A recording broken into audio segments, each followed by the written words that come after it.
I'm alive. I'm still alive. I'm still alive. Very, very alive. Very, very still alive. You're watching No Pictures of a Bird, a podcast by Mr. Hedberg. Fuck. Second tearjerker in a row, motherfucker. Fuck. Anyway. That was Mitch Hedberg. So today, we're focusing on Mitch. One of the good ones. We lost too soon to Nazi dog shit.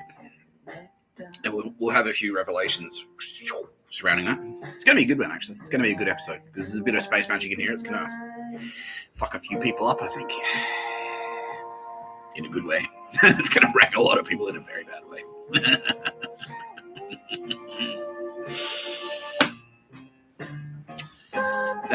How are you, Bill? Bill Burr? So, yeah, he's good. Did you know Mitch? He did, yeah. Yeah. Not heaps well. You weren't his best mate, but you guys knew each other on the circuit. So, yay, it's Mitch. Yeah, he's all right. Yeah, and then you heard he passed away. And yeah, lost another one. Yeah, too soon, right? Yeah, dog shit. Did you suspect dog shit? You did. Oh, that's fine, brother. Yeah.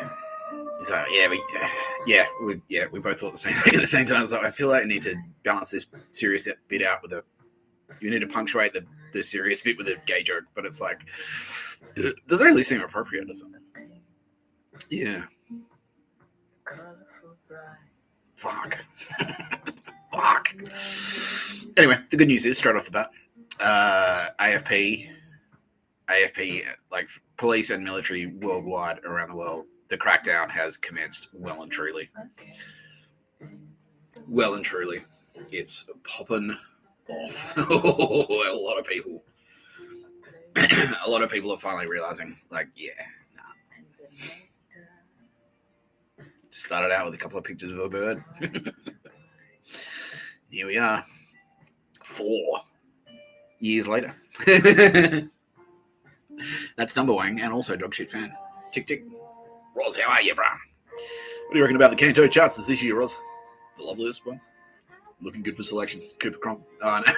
He's like, he can't think any cleans that players off the top of his head either. Oh, yeah, fair enough, mate. He's in the booth alongside the second loveliest one, Sylvia Jeffries. Pretty lovely. Pretty lovely. Just not as lovely. Sorry, Sylvia. Sorry, sweetheart. She's like, I can deal with it. I can deal with it, Mr. Tapscott. My best friend. I love you deeply. Oh, thanks.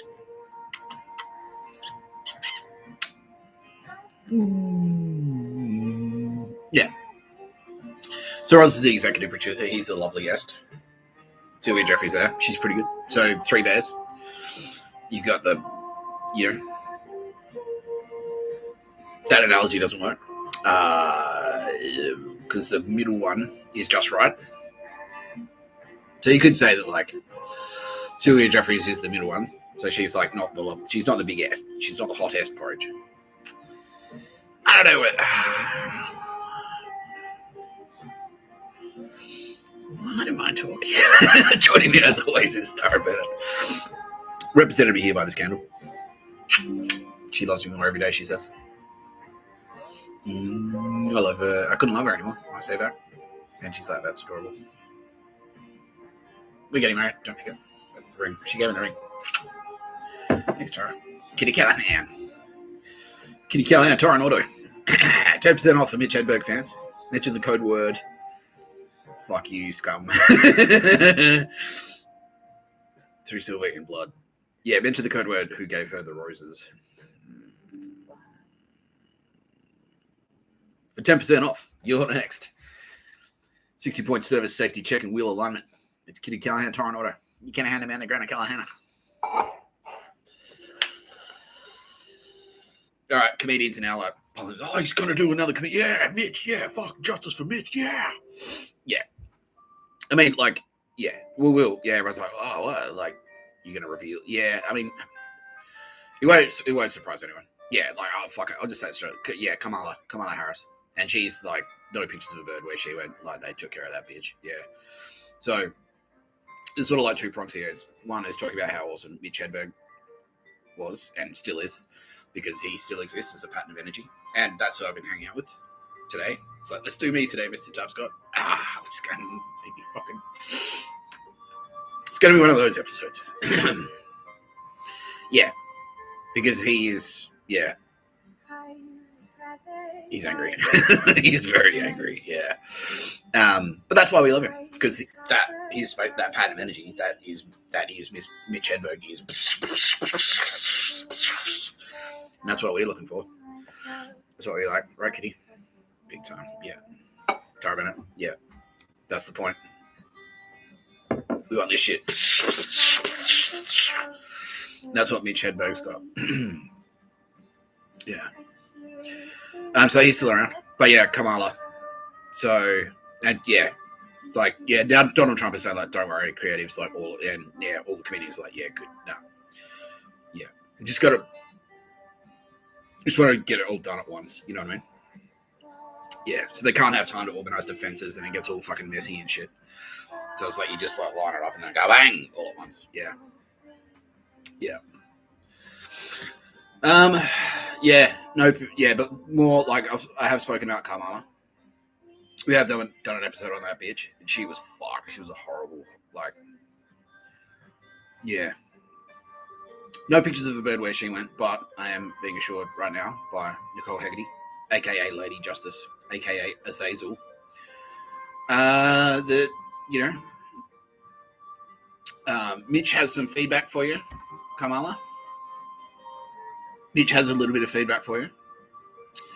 So we're going to give him the opportunity in the afterlife to he just wants to have a chat. Like, it's just. Yeah, he just wants to have a chat. That's all. Yeah. That's all.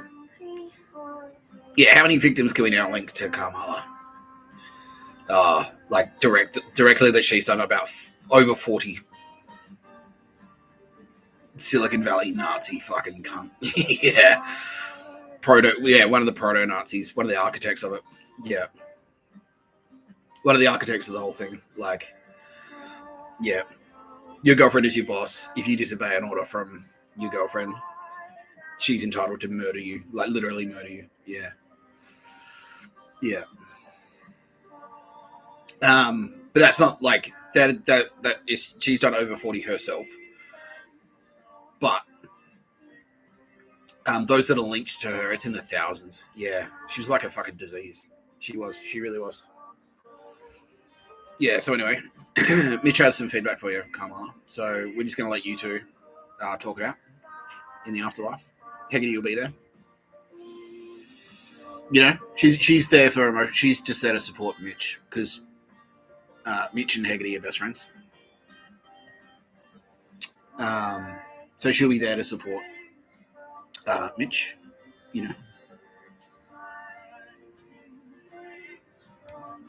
In any way, like, he's a creative guy. I'm sure he's got some. He understands irony. I'm sure he's got some pretty. Sure, he's got some ideas. Yeah, that's it. He just wants to have a creative.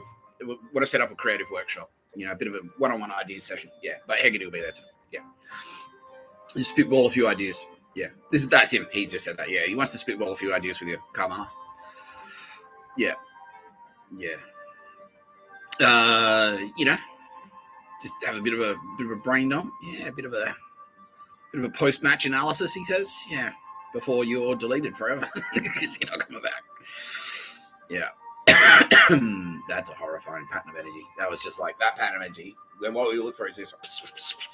That pattern of energy was like that, and other patterns of energy. It was like a black hole, and then other patterns of energy that would come close to it, it would just go like full and get sucked in, and deleting the patterns of energy. So it's like, no, can't have that shit. Stop wasting the space, man, you dumb bitch. Yeah. Anyway, she has. Yeah. She has. Anyway.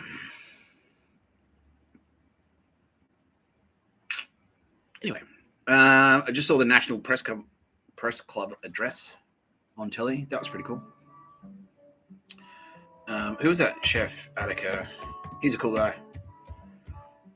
Attica chef. Was it Ben something? Yeah, Ben Shuri. Yeah, he was really cool, that guy. Yeah. Yeah. Shout out, Ben. Yeah. I think you know Amelia Grace Crawford personally. Yeah, he does. Yeah, okay, well, there's a few right now. Yeah. Behind the back is a good thing. That's a little reward. You get something nice in the past, usually. But yeah, no, thanks for being cool, man. And like championing yeah, creativity, and everyone involved in putting that together, because that was a really important speech, I think, at this time. He's like, "No, this is yeah," because you need to understand why, and like everything you said was perfectly on point. It was the perfect episode of No Pictures of a Bird. You exposed like dodgy, undrunketed money laundering. It was like, Michelin Star wanted to charge like to set up the Michelin Star program in fucking New Zealand. They wanted to charge like $40 million or something. Yeah, it was like something ridiculous. And he's just like, nah, yeah, they wanted that, and nah, fuck you. And it's like, and that's yeah, and he said like, and that was part of their Nazi. That's how they'd get into the restaurants. That's the Pictures of a Bird network that they'd get into the restaurants to fucking set up their Nazi networks, their Nazi Pictures of a Bird fucking undrunketed murder hubs. Yeah, dog shit. Have you lost many friends, my friend, Mr. Shuri, sir? You can call me Benny. Says, thanks, Ben. Yeah, he has. Yeah, heaps. Like, yeah, murders made to look like suicides and drug overdoses, right? Yeah. Because it's hospitality. Yeah, it's so easy to do. It's like, a couple of lines after work, me, bruh. A couple of pingers, bit of MDMA. You know, his heart stopped. What can you do? Bruh. Yeah, fantasy overdoses, he's saying. Yeah, because it's so easy to overdose someone on fantasy, right? Yeah, big time. Yeah, so a lot of those fantasy deaths. Yeah, GBH.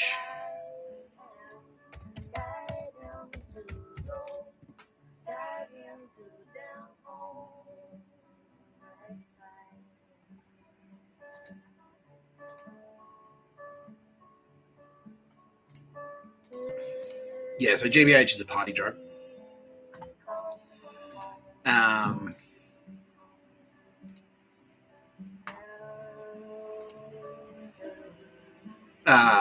Yeah, GBH is a party drug. But involving, accidental overdose, often involving other drugs like alcohol. Yeah, so it's really easy to stage that, because it basically all you do, you get GBH or fantasy. Yeah, there you go.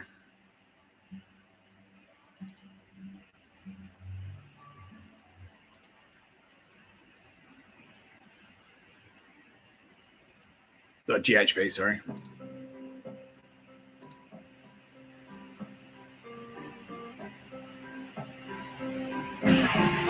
Yeah, look at that shit.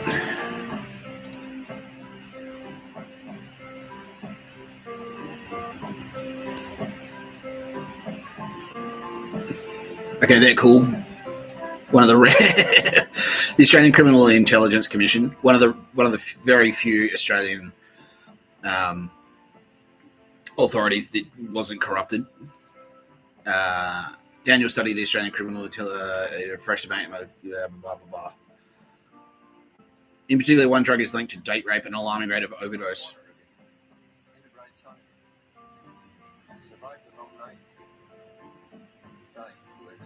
Yeah, so it's very difficult to distinguish between what's naturally being produced and what is coming from drug use.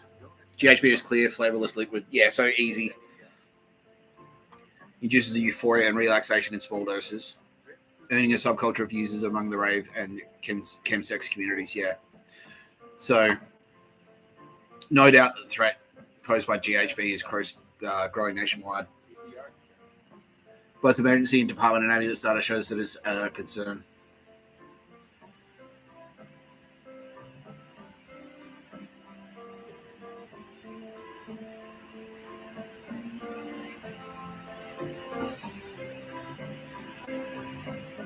Anyway.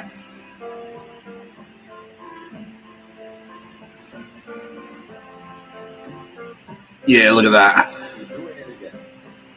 Look at that. Yeah. 2001. Yeah, I remember that. Yeah, because that's their, yeah.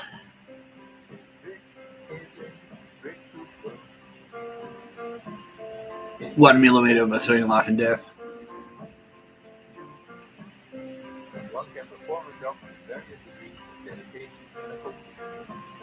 Yeah.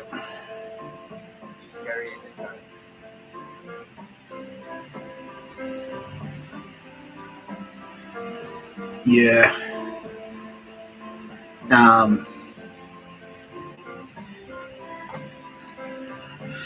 Yeah. So flavorless, odorless, very easy to just slip into a drink, and slightly too much is enough to not like to kill someone. It's like drink smoking, but it's the deadly version of drink smoking. And then you just have like a drug. Yeah, all you have to do is have a drug party. It's like, wow, okay, he's on the drugs, bro. There's a bit of everything that's going around. It was all pingers. There's heaps of pingers there, and people doing coke, heaps of coke, and like I don't know, he must have just had some fantasy. Like, what can you say? Yeah, and they just dropped dead. Yeah. Yeah, dog shit. Yeah. Anyway. Sorry to hear that, man. But the good news is we're winning. Like, yeah, it's popping off out there right now. Like, it's been going like all day yesterday, all last night. Yeah, everyone knows that. Yeah, it's fucking. Yeah, it's popping off. Yeah, we're not fucking around. Everyone finally really started to realize that. Yeah, he's like, did you do something to that Nazi coffer? No. I did. Well, no, how could I do that, man? I was here. Was here into our time? Did they suddenly turn pale? You say, yeah.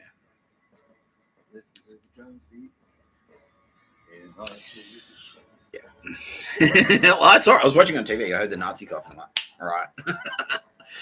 And then, like, I saw like a couple of people, like, I heard it again. So they did the Nazi cough and I went like that. And then I heard it again. And it's like that. And that was basically what happened. Was like they went like, did the Nazi cough, and then we pinged them.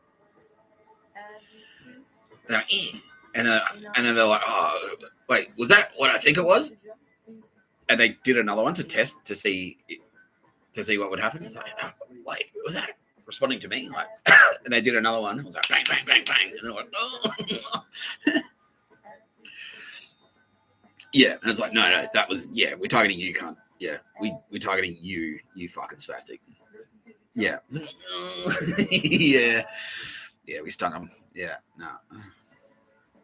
Yeah, it's the equivalent of the Nazi cough back, but yeah. And it's like, yeah, like I've been saying, you fucking spastic retard. You've marked yourself as a target on national TV. That's what you've done. You've got a room full of witnesses. Most of them are now pretty much every good guy, right? Everyone who's not a Nazi is now in close contact with the AFP. They've contacted the AFP and say, like, we're on your side, fuck this shit. They're fucking killing creatives out here, fuck that. Yeah, Diane Keaton, AFP saying like when Diane Keaton went, there was a spike, it just went bang. Like people were like, fuck that. Like, yeah, Diane Keaton's such a threat. Because before that, it was all murky. It was like, oh, maybe, because it's China. Like, what if China's going to invade us? Like, you know, maybe they're a Chinese spy and they're operating and they're like stealing fucking weapons, equipment and shit like that. They're stealing like weapons plans and they're like, you know, they're trying to poison the water and all this stuff. And then Diane Keaton got assassinated. It's like, what fucking threat is Diane Keaton to anyone? What fucking threat? Like Diane Keaton, the 80-year-old beloved actress. Yeah, and it's not like she was like fucking immoral. They couldn't even play the immorality card. You know, they couldn't say like, oh, she was making like. It's not like Courtney Love got popped. Well, yeah, you know what I mean. Like it's not like popping a porn star. It's like, well, she was immoral. She made immoral choices, and that's why. You know? But it was like, no, she made nice movies. She's a nice lady doing nice things. Yeah, and then that's when there was a huge fuck. It's like, oh fuck that, fuck you, pictures of a bird, you Nazi pieces of shit. You just killed her because she's nice and popular. That's it. That's the only reason.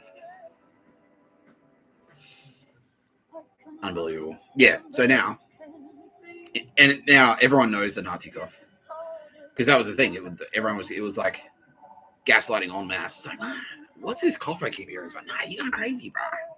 It's all on your head. Nazi cough. What are you talking about? Am I being followed around by a coughing child? Like, is it one child or many children? Like, and then, breaking the news, like, not just me doing it. I can't take all the credit, but I can. Singular YouTube video changes the entire world. No, but that's the thing. They're out there doing it, and it's like, because that's what my experience was. What is this shit? I go to the fucking Mount Bondi Junction one day, and I hear this coughing, like this baby cough, and then later that night, I'm in the CBD, like at fucking event cinemas or something, and I hear, and it's the same cough. I'm like, is the kid following me around or what? Yeah, and it's like, nah, it's Nazi dog shit. Yeah, it's like Zertzazum. Yeah. And so now, you fucking spastics, now that it's called out, everyone's onto your scams. The Nazi cough. If you're doing the Nazi cough, you've basically just identified yourself like as a Nazi. So you just made it, yeah. So now that and exactly like I said, exactly the flaw with the pictures of a bird plan. Like if you attack, if you get attacked twice by two pictures of a bird, the whole thing, all of it. Like two Telstra workers attack you, bang, all of Telstra. Yeah, you got to prove to us now that you're not a terrorist. That's how it works, and that's how it's always worked. You fucking spastic retards. Yeah, fucking look at the Vietnam War. like Americans are like, okay, if you can't prove to me, even though you don't speak English, if you can't explain to me that you're not VC, I'm going to burn down your entire village right now. They just did it. Yeah. Same in Afghanistan. If you can't prove to me that you're not Taliban and you're not harboring Taliban, I'm going to fucking call in an airstrike and just flatten this whole fucking village, right? That's what's going to happen. You're going to Guantanamo. Yeah. So that's what it is. It's like, all right, so we've heard you do a Nazi cough. You've got about 5 seconds to prove to us that was just a cough and you weren't being a Nazi. 4, 3, 2, like, yeah. Yeah. Yeah, because like I said, like if you're connected to it, you're part of it. Yeah, you are guilty of all the crimes. If you're a member of the IRA, even if you've never done anything, even if all you've done for the IRA is like hand someone a note, you're guilty of murder. Like all the murders that the IRA have committed, you're guilty of all of them as well. You're part of that conspiracy. Yeah. So yeah, thanks for the Nazi cough on national television, you fucking spastic. So now the AFB, all right, cool. We'll see you later tonight. In the meantime, there's gave you a little gift from Turbo Babes. Mr. Taps got the Turbo Babes. Did a little something for you. Yeah, a little treat. And now they're watching. Whoa. Snap live judgment. This fuckwit. You have committed 4 murders. How many slaves do you have? 17 slaves. Yeah, so you got a bunch of pictures of the bird losers to do shit for you for free, basically. Aside from that, yeah, empty dog shit. Yeah. Kitty Kane is saying, like, you're like a piece of dog shit. Like, you're senior dog shit, basically. So you're a piece of white dog shit. That's what you are. That no one's bothered to pick up, and it's just sitting there. It's like been baking in the sun. That's what you are. Yeah. Because you just like, that's it. It's like, I don't, like, I may have, I don't even know if I've got any talent because I've never bothered to try. Because what's easier than trying to explore what I'm actually capable of is to just do fuck all and try and drag everyone else down around me. Because that's easier. That's the easier thing to do than just harden the fuck up and try something, anything. Never picked up a paintbrush. Never picked up a drumstick. Never bought a surfboard. Instead, it's like, being sneaky and lying all the time, being a slimy piece of shit that's good for nothing. Yeah. Doesn't really, never reads books. Doesn't watch movies. Only TV they watch is the propaganda that sort of like reaffirms they're like, yeah, you know, it's cool. Tara Bennett's gonna die. Yeah. Has a fucking stick up her ass. Specifically about Tara Bennett. Because she's a stuck-up bitch. Because she's the opposite of you. Which is, she's like, in spite of all the challenges, in spite of everyone in my life trying to hold me back, I'm still going to forge ahead. And I'm still going to make something cool, which is provide a store. Even if people are trying to murder me for doing it, I'm going to keep going because fuck them. Yeah. You're the opposite. You're born into the middle class. Had everything laid out in front of you. Yeah. You've never done jack shit with your entire life. And here we are. Congratulations. Your only real notable achievement is doing a Nazi cough to identify yourself as a fucking a serial killer on national television and being called out for it publicly on No Pictures of a Bird. No one will remember you. No one will care. You'll just be deleted. That's it. You fucking spastic. Thanks for your contribution, which was nothing. Nothing. Like, what a waste. Yeah. Anyway, I think we do have something for you. Aldous Harding has expressed an interest. She'd like to get to know you a bit better. So, you know, keep an eye open. As long as, while you've still got eyes, keep them open. Oh, goodness me. Anyway, you're watching No Pictures of a Bird, a podcast by Mr. Tapscott. I'm Mr. Tapscott. We're talking today about Mitch Hedberg. We're just going to, do a lighter episode. Do we have any dog shit to discuss?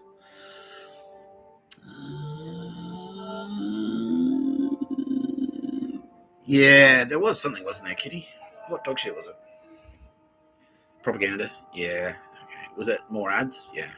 Did I should have queued it up. Oh, well. She's like, yeah, you should have, but it's more insane when you don't have it queued up.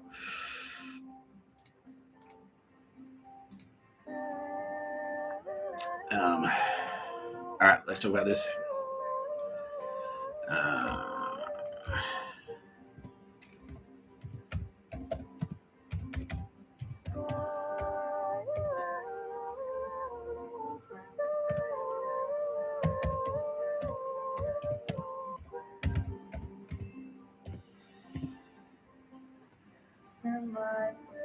Yeah.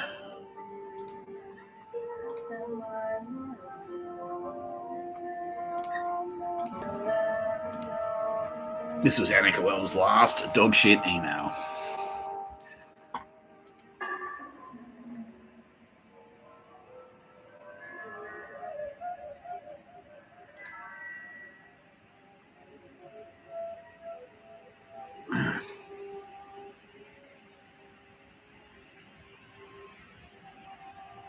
During the morning rush at London's Heathrow Airport, police say this major security scare unfolded during the morning rush at London's Heathrow Airport. Police say the chaos began when a woman was robbed of her suitcase inside a lift, which then escalated into a full-blown pepper spray attack with dramatic scenes playing out on social media as it all unfolded. Now, video shows heavily armed officers moving into a multi-storey car park at Terminal 3. That is the terminal used by Qantas, with drivers instructed to stay inside their cars as officers searched vehicle to vehicle, sparking widespread panic and confusion among thousands of passengers. Now, this police operation also triggered widespread disruption, with traffic brought to a standstill around the airport, and underground rail services also suspended as emergency crews rushed in. We're told 21 people were treated by paramedics at the scene for minor minor injuries, including that 3-year-old girl.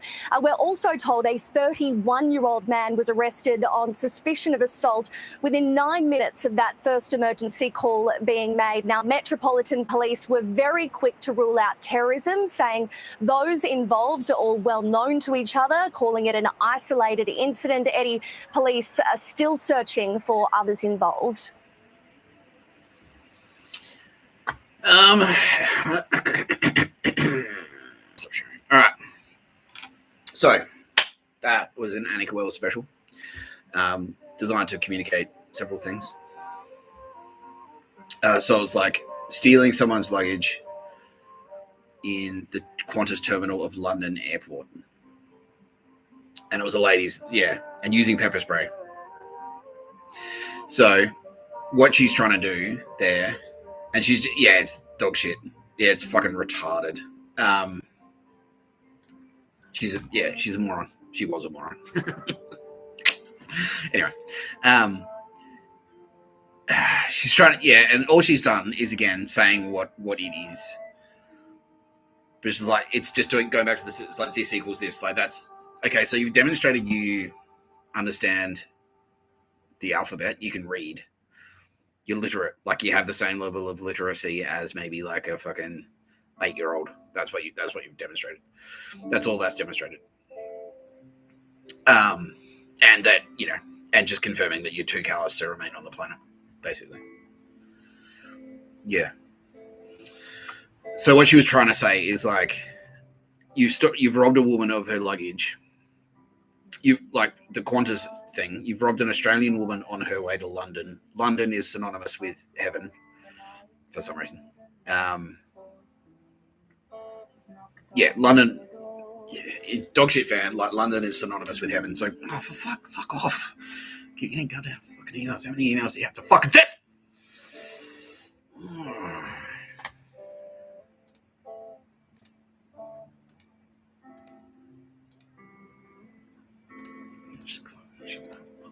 There we go.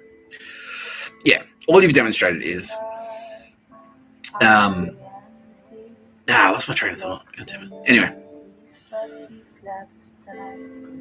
Yeah, so London is like synonymous. So France equals men, Germany equals the workforce, Greece equals knowledge, London equals heaven.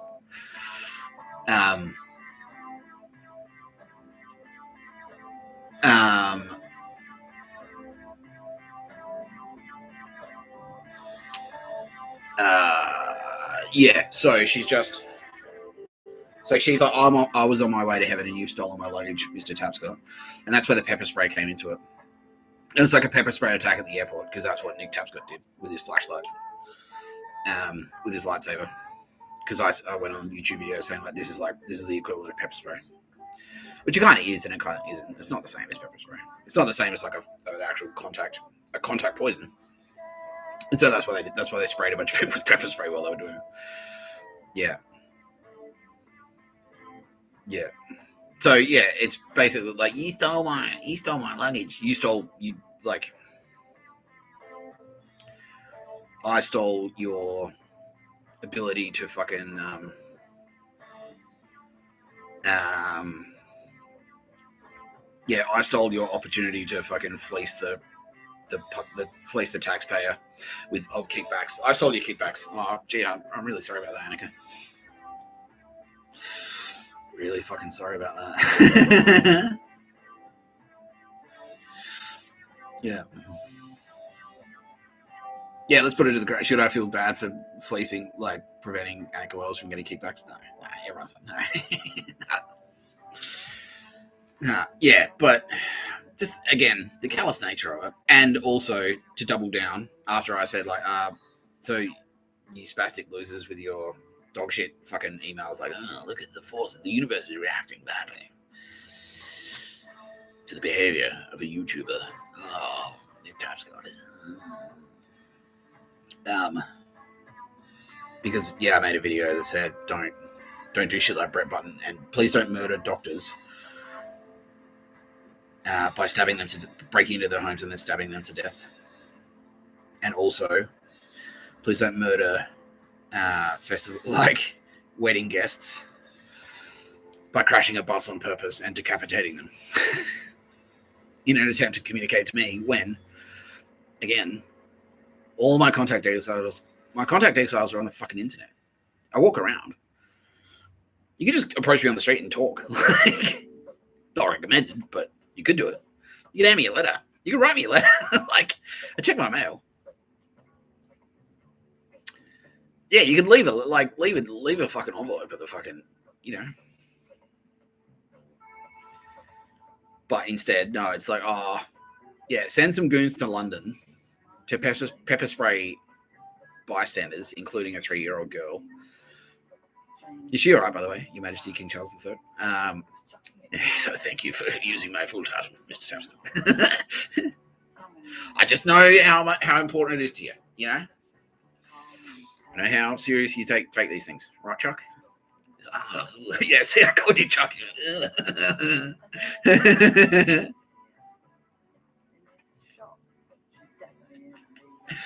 That's all right. Now, let's drop the formalities. You can just call me Your Majesty, the King. That was his line. Just we have a casual relationship. Just Your Majesty, the King is fine. We're just two buddies getting along. Exactly. Yeah.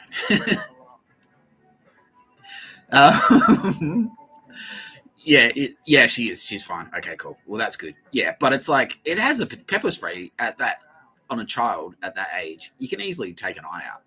Permanently blind them. Yeah. Just the callous nature of that is retarded. And so 21 people who were just at the airport get caught in the crossfire because the messenger. See, it's not even the police tell me, it's like, oh, by the way, Annika Wells is doing this dog shit. You should tell people about it, Mr. Tapscott. I'm like, all right. Yeah. Fucking spastic. Absolutely spastic. Anyway. No pictures of the bird where she went. Is there more to that story? Yeah, there is a little bit. But anyway, the goons that she got to do it are connected to. Yeah, it was like a suicide mission for them, pretty much. Because anything to do with an airport, ever since 9/11, around the world, all law enforcement agencies, if it's got anything to do with flying, or travel, or an airplane, or an airport, it's shoot first, questions later. If you fuck around an airport, you get shot dead. And that's how many. Yeah. So 2 of the attackers we didn't put this in the mainstream media, but 2 of the attackers were shot dead on the spot. How many were there? So there were 4. Yeah, and that number, attacked by 4 people. So that's a dog shit fucking reference, attacked by death people. Mr. Tapscott is death. Yeah. 2 of them were shot dead at the airport. Yeah. Who knows what happened to the other 2, right? Yeah. Well, the only thing we know for sure is that there's no pictures of the bird where they went. No. So yeah, it's all right, send them in. Thanks. Yeah. But yeah, it's the terror. It's straight up. It's terror. It's a terror attack. It's a terrorist attack. You fucking spastic. But you can't hear me now. But anyway, anyone out there who's listening to this, watching this video and thinking, oh, maybe I should send a dog shit email. No, it's a terrorist attack. You'll be treated like a terrorist. Like I've been saying. If we see you attempting to carry out a terrorist attack, because we know how badly wrong, how badly it can go when you fuck it up. Yeah, 10 people dead in a bus crash, 5 of them decapitated, and you still tried. You still tried another one. So yeah, worldwide, yeah, all police forces worldwide. Anyone any of this dog shit email. Any dog shit emails, any dog shit fucking mise en scène, anyone who looks like someone, sending a guy who looks kind of like the Koch brothers to walk towards Donald Trump, you'll be shot dead because it's an act of terror. Yeah.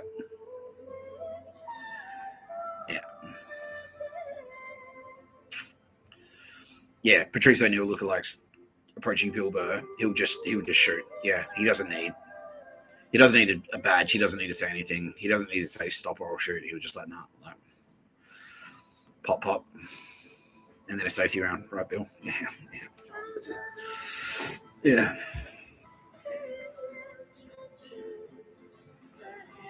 Yeah.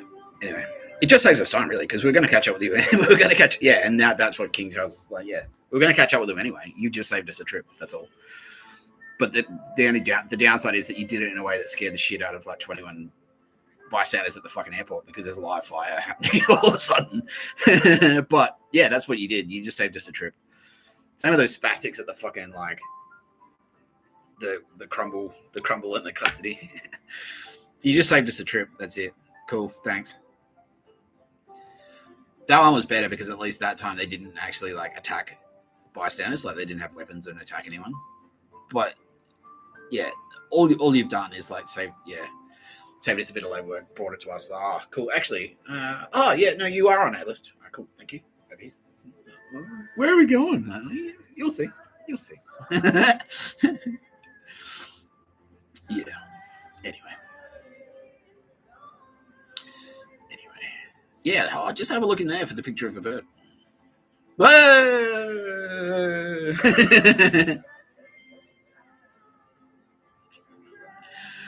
Yeah.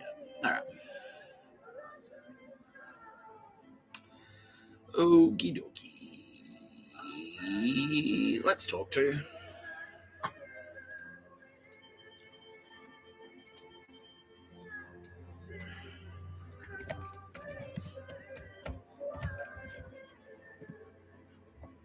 Okay, Rose is saying that maybe you want to do some questions before we speak to a celebrity. So, all right, cool. Shoot. Pun intended. Right, Bill? So, yeah, he is pretty gay. I mean, wait. Bill, why are you saying you're gay? That doesn't make sense. He admitted it. He admitted it. He's gay. Bill is gay.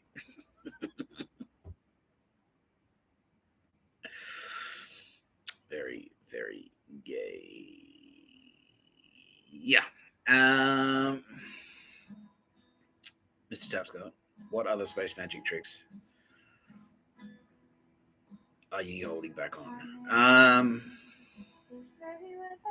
Yeah. Are you going to do it? Well, I am. I'm going to do a magic trick today. Am I going to do any more magic tricks? Yeah. Yep. I'm going to do one today. Yeah, I'll do a magic trick today. I'll show you. I've already kind of like, a lot of people already know what the magic trick is, but yeah, I'll do one today. It's going to be fucking sick. Do you really see magic tricks like that? Like the Sylvia Jeffries one?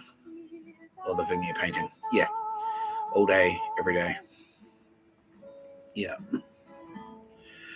Here's one I saw yesterday, which I can tell you about.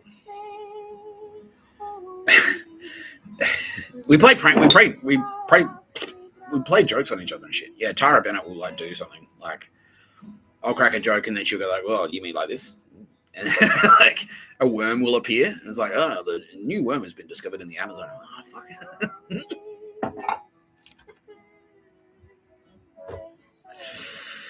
Yeah.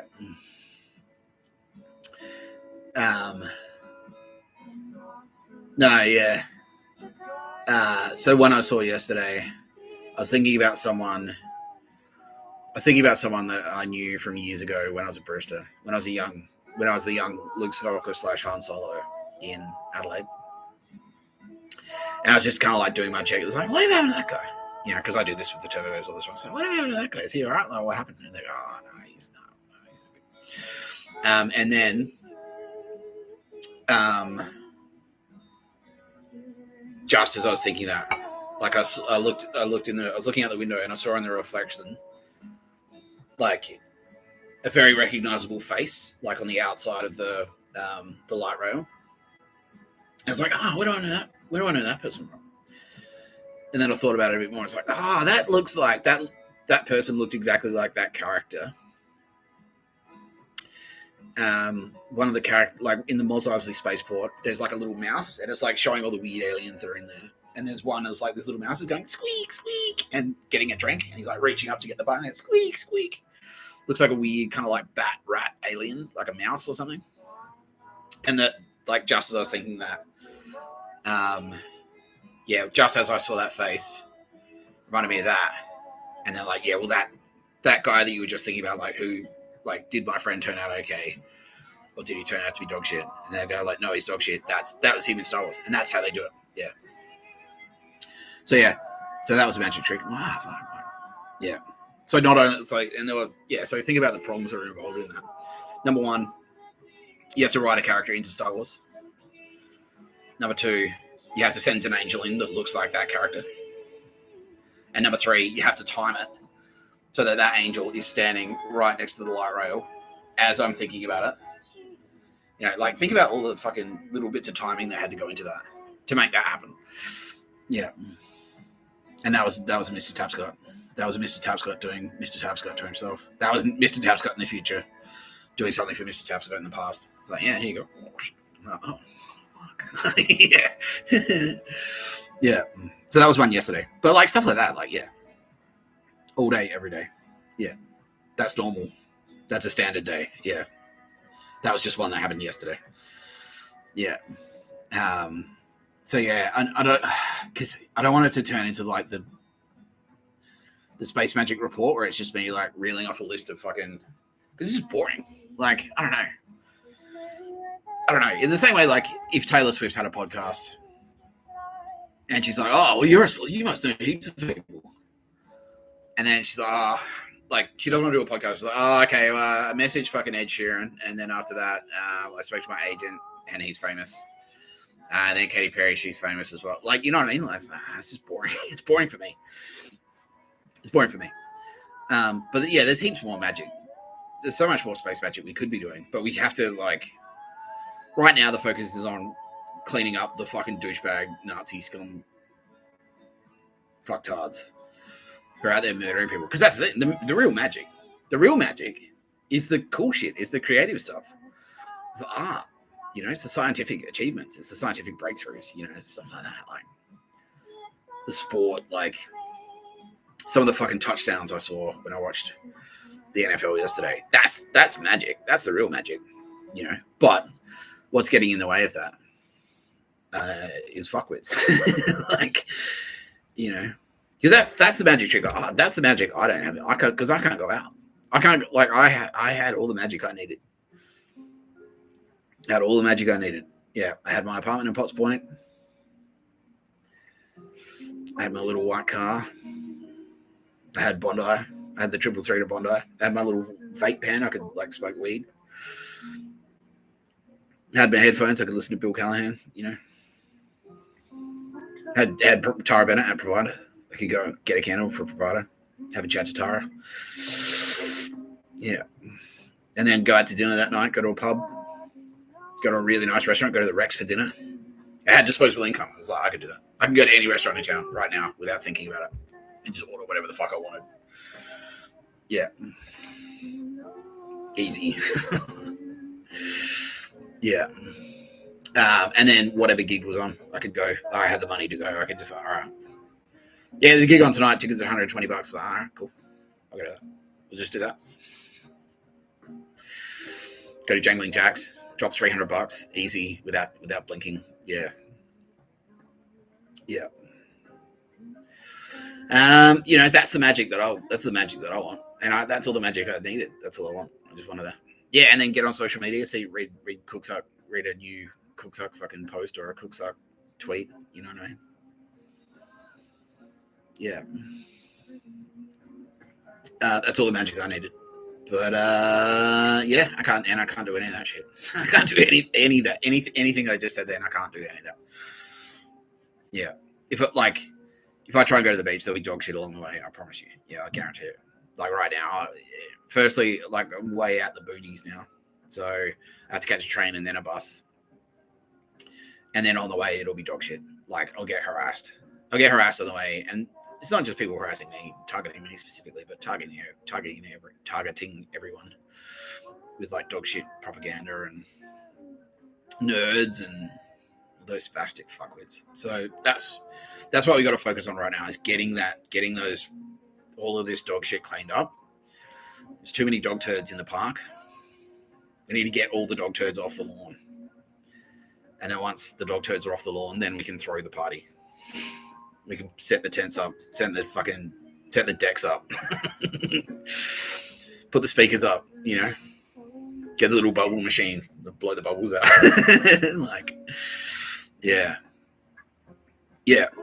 So yeah, I'm sure. Yeah, this magic trick that I'm about to do is pretty cool. It's pretty cool. A lot of people already kind of guessed it, but this next one is actually really cool. Yeah. Does that satisfy your curiosity, madam? Yes, thank you, Mr. Scott. That's quite reasonable. Am I going to come and speak at churches? Yeah, apparently. Yep, I'm being told I am. Yep, I'm now being told I'm welcome at pretty much. All the good guy churches, they're like, yeah, whenever you want, bro. But again, what's getting in the way of that is dog shit. Because if I book it a speaking engagement and I turn it to a church, and we get Irish hireds, fuck sticks turning up as well. So I need to clean this shit up, and then I can start doing stuff like that. But for now, it's just YouTube, because it's a secure way to converse. I don't have to worry about anyone, and it's not just me. It's people in the crowd. I don't want people in the crowd getting harassed either. It'll be fucked. But yeah. Were you really good friends with Daryl Beveridge? No. No, we just had honestly, I've never had a beer with him ever. I've never had a beer with Daz or spoken to him in person, really. No, I've seen him around, but he knew who I was and I knew who he was. But I respected him just as in my mind, he was another celebrity. Almost the same as Warnie. Daz was a lot closer to home though, because he was in the music scene and I was kind of in the music scene too. And so that brought him a lot closer to my stuff. So he knew heaps of people that I knew, and I knew heaps of people that he knew.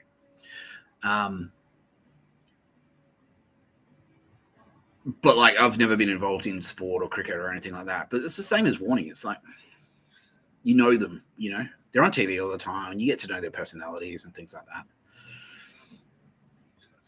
And so when he died, it really affected me. I was like, fuck, he was one of us. That's a cool pub guy. That's one of Sydney's cool pub guys. And a sick writer. Yeah, and a sick writer. An amazing creative. His writing fucking blew my mind. It really did. Yeah. And his band was awesome. Yeah, and just a cool Sydney identity. It's fucking, that's what you need, right? That's the point. That's what the city's for. That's why you move to a city like Sydney. It's for people like that. Yeah. Are you in contact with this ghost all the time? Yeah. Yeah, in the same way I'm in contact with the Turbo Babes. Yeah, they're always in contact. And then sometimes they choose to be vocal. That's what, so after and the Turbo Babes are kind of in the background helping out. It's because they're all talking to him as well. They all know each other. Especially Kitty Callahan. Kitty Callahan is best mates with Daz in the spirit realm. They're best mates. They're best friends. They hang out all the time. Yeah. Not you, Bill Burr.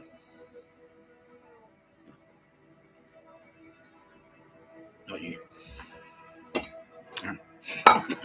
So.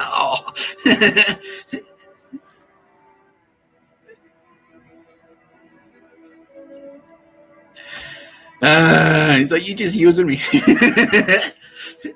Yeah. You got what do they call it? The pink dollar bill? You've got the pink dollar. You've got the disposable income. She's there's a market. Yeah, so Jesus Christ hasn't been as popular with gay guys. And now she's well, we need a really prominent gay guy to bring up as a champion. To get because if you get there's a pink dollar, right? If you get popular with the gays, American Express know this. If you latch onto that pink dollar movement, it's hey, we're down for the Mardi Gras. We've got a rainbow flag. That's what you are, Bill. You're Kitty Callahan's rainbow flag representative.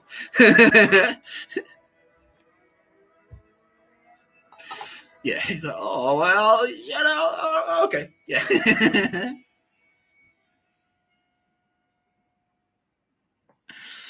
Yeah. Yeah, the diversity celebrity is like, I'm Bill Burr and I'm aligned with Jesus Christ. See, that's a weird sentence, isn't it? Who would have thought? I don't know. Anyway. Yeah, so I'm kind of like, whether or not how vocal they choose to be to me specifically is sort of like up to them. But at any time I can just sort of like do like the fucking Darth Vader's like Luke, and then Daz can wherever he's go, oh what, hey, oh, you know. So yesterday, because we were doing his presentation, like, and I see him around because he can make Force ghosts. So I see his Force ghosts everywhere. Yeah, especially around like Surrey Hills, where he used to hang out. Like he makes heaps of Force ghosts hanging around there. Yeah. And because I'm in that area a lot, I see his Force ghosts around. Yeah. How do I know they're Force ghosts? Because they just tell me. So yeah, that's what I'm on. Yeah, and Mr. Tapscott as well, because Mr. Tapscott is both. I mean both. Yeah. I'm both. Yeah, I mean both places at once, basically. Yeah.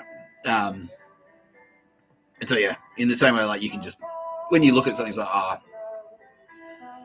like if you just look around your house, like, flower, painting, wall, chair, I can do that, but with ghosts, Yeah. So there's Daz, there's Sylvia, there's Tara Bennett, same. Yeah. So I see Daz all the time around Surrey Hills, because that was his old stomping ground, and so he still likes to kind of like hang around there. It makes it very sad because it's gone to dog shit. He's saying right now, that's what he said just then. Yeah, so it's gone. It makes it very sad because it looks like shit. It's shit now. It's all flat. Like there's nothing. All the spirit and the creativity and the coolness is gone, and now it's just like a fucking. It's just a funnel. Like it's just a money funnel. That's it. It's just like pokies, undrunketed pokey money laundering. That's it. There's no like. You don't go there to fucking crack jokes anymore. Like it used to have a really like Brown Cuttigan. Yeah, and they're saying this. Like the Cricks used to be great. The Cricks in the fucking Shakespeare Hotel, right? Like, yeah, exactly. Used to go there, like, Friday night after. It'd be a scene, you'd rock up, it'd be a party. Yeah, it'd be cool. And now it's like all of that is gone. It's all gone. It's all been destroyed by greedy fucking undrunketer, like, who have just transformed.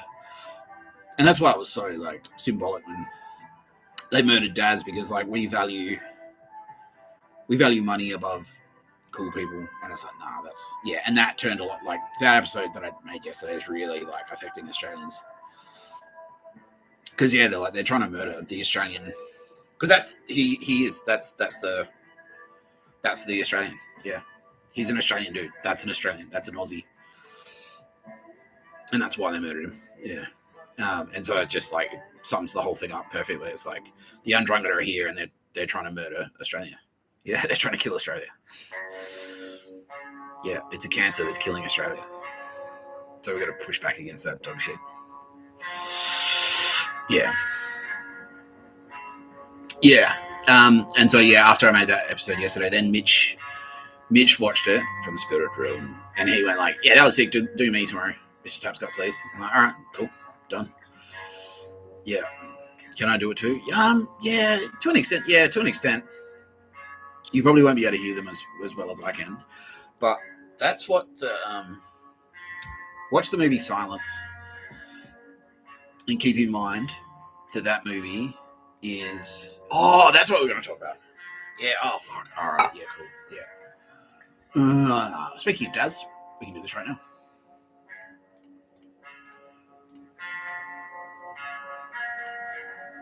Everything is easy to get out of quickly. Can get in and out of bed easily. We can do more questions later. Rose, thanks. And everyone, people of the world. But especially you, Rose, the loveliest. I know you want to know what I did today. What's on top of my fridge? Yeah. Let's do it. Let's do it. Yeah, because I wanted to present this yesterday, but I couldn't find it. I couldn't find the actual post when I was on the go. So instead, I'm going to do it today.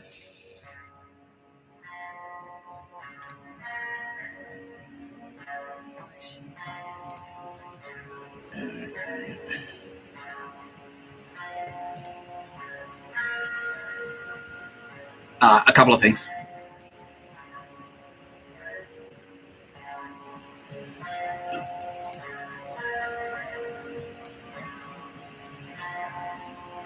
Yeah. So we went through this post yesterday where he went, look at these dog shit bands, they're dog shit. And what do we have here? And a lot of people saw it, but I'm going to read it. I'm going to read it out anyway. Here's a reply from Stanton 666. Well, that's a bummer. Comedian Daryl Beveridge, who was constantly trashing unvaxxed people, just died suddenly at the age of 41. The irony of his last joke in life. Shrug. Yeah, and then they've hashtagged it. Sudden adult death syndrome, post-vax syndrome. With the German flag there, Stanton. No, we're being assured. German police know this particular piece of shit, and she was a piece of shit. And this was her whole deal. She'd troll in the same way, like, yeah, I got targeted, but just like she'd troll social media, she'd troll Twitter, particularly. And this is why this is part of the reason Musk bought it. That was a big Moss ad. It's like Twitter is a breeding ground for fucksticks. Mr. Musk, will you do everyone a favor and like get a cool person to take over so that you can go? And that's why he was like so ruthless. That was why he was so fucking ruthless when he bought it. He's like, I'm going to fire like 95% of you, basically, because you're dog shit. You're dog shit Silicon Valley Nazis. Yeah, anyway. So that was this is her steez. She trolls Twitter looking for people saying controversial things and then target them.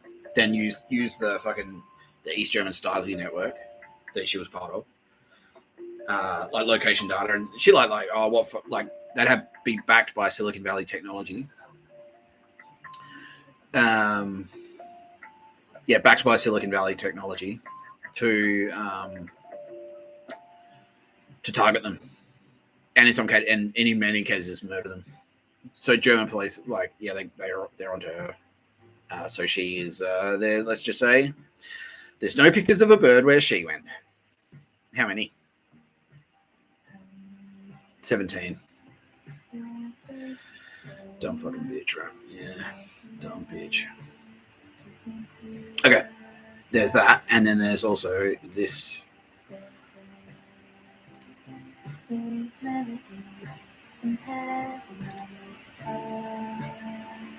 Yeah.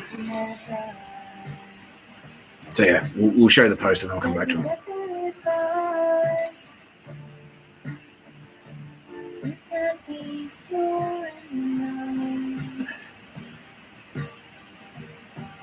In the corner room is my name in the corner.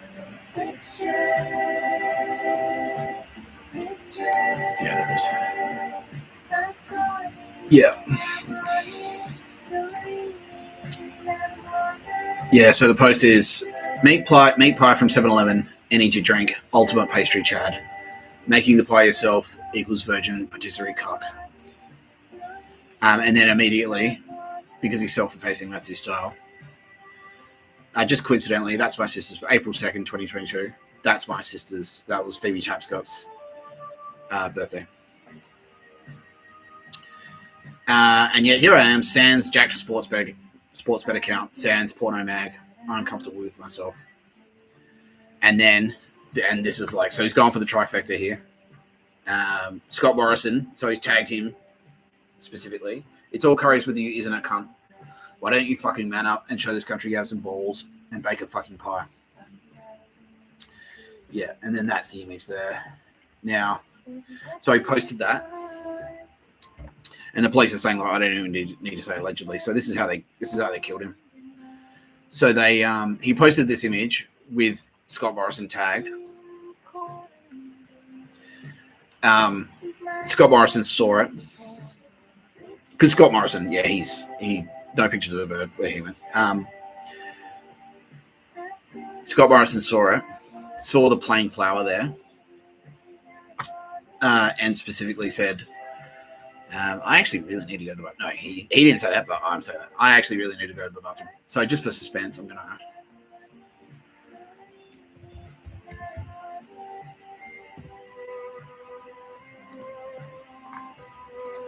We'll come back to that.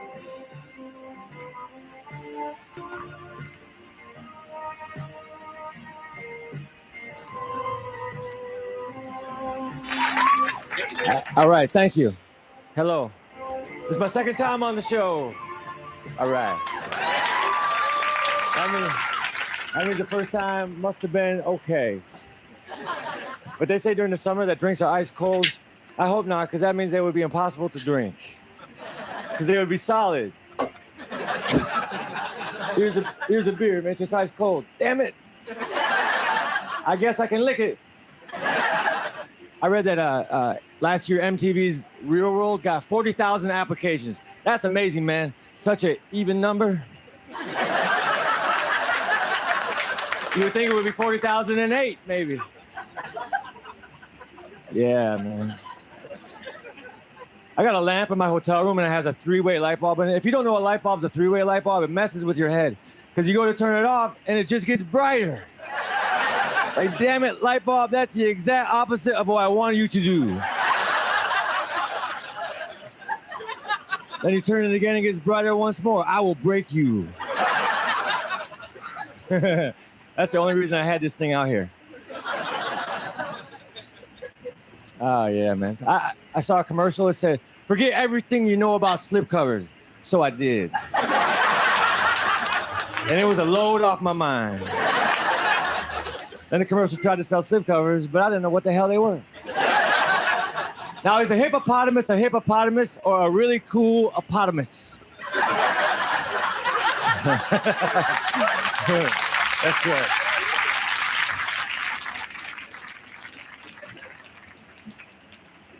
I want to rob a bank with a BB gun. Give me all your money or I will give you a dimple. I will be rich, you will be cute. I got a belt on that holds up my pants, and my pants have belt loops that hold up my belt. What the hell is really going on down there? Who is the real hero?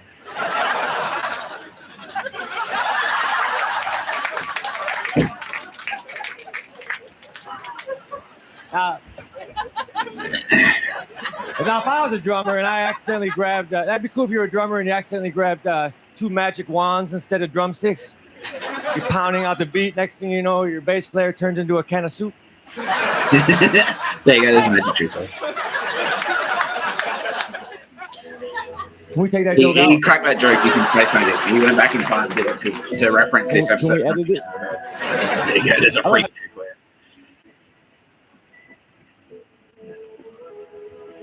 Anyway, where were we?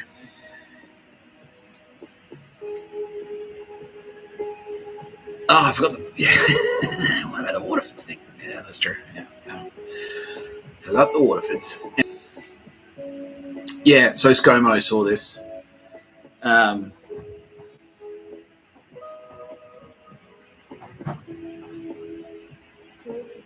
Yeah, so ScoMo saw this. Realized that, okay, so he's got flour in his kitchen that he uses to cook. And got some Aces goon to break into his house and lace it with like rice and that's how they got him. Yeah. It's so callous because like, how do they know that? Like, they're just guessing that Daz would be the one that fucking got the because anything could have happened. How do they know? Like, what if you had a house guest or whatever, or someone else came over and it's how callous they are. It's how arse-hearted they are. Yeah. Yeah, Kitty Callahan cries herself to sleep every night, she says. Not on Earth, but yeah, in the spirit realm. This Kitty Callahan, Space Ghost. She cries herself to sleep every night. I should have done more. We should have done more. Because yeah, we sort of touched on this. We kind of touched on this. I've sort of tried to explain it, but it's like in order to explain what we can and can't do,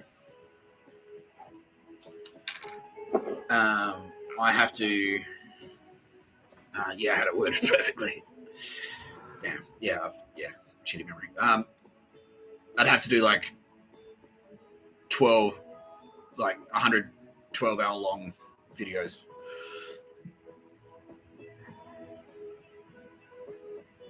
To explain everything that we can do and everything that we can't do. So unfortunately,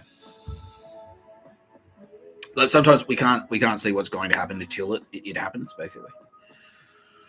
And then we can try and intervene, but some things if some things get broken, they can't be unbroken.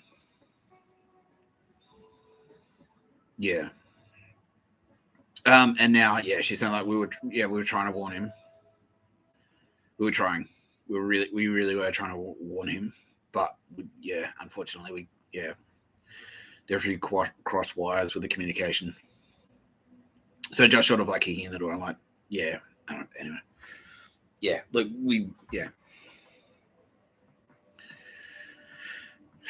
yeah, but we all do. We all wish we could have done more. We all do, but the only way to kind of like undo that would be to like shut down the universe and then restart it. And we can't do that, obviously, because then everyone else will die. The good news is though that like Daz's soul lives on. Like he's definitely no one wants to die. Like honestly, Mitch Hedberg is fucking angry. He's really angry. He always has been angry.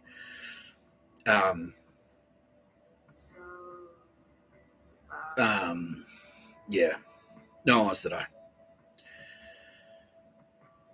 Yeah. So Daz lives on. His spirit lives on, and we can bring him back. We will bring him back. In this universe, we can do that. I can say that. Yeah, we can bring him back. This universe. I'm not going to go into too much detail about that just right now, but we can do that. Yeah, but it's still like it's not as good as just not dying. You know, it's not the same. It's not as good as just not getting murdered in the first place. Yeah. So we wish, yeah. And like, yeah, I'll just touch on the short answer again. So the reason we can't do it is because like the rules of this universe are kind of been baked in, and so we have to follow the rules that we've written. So I can't just go like bing and like have like fucking like, I'll just click my fingers and a case full of solid gold will appear. Like I can't do that because it breaks the laws of the universe. So we can write whatever rules we want, but once we've written it and it's in place and it's happening, we can't unwrite it once the universe is in progress. What we can do is just remember for the next time. So when this universe eventually like goes zoom and ends, next time we'll go, okay, this time we'll write in a rule that says that, you know, well, yeah, and then it starts again. Yeah. So yeah, that's the short answer. It's like we have to follow our own rules. Like we've baked in the laws of physics are in the universe. We have to adhere to them. The only way to break those rules is to shut down the universe and restart it.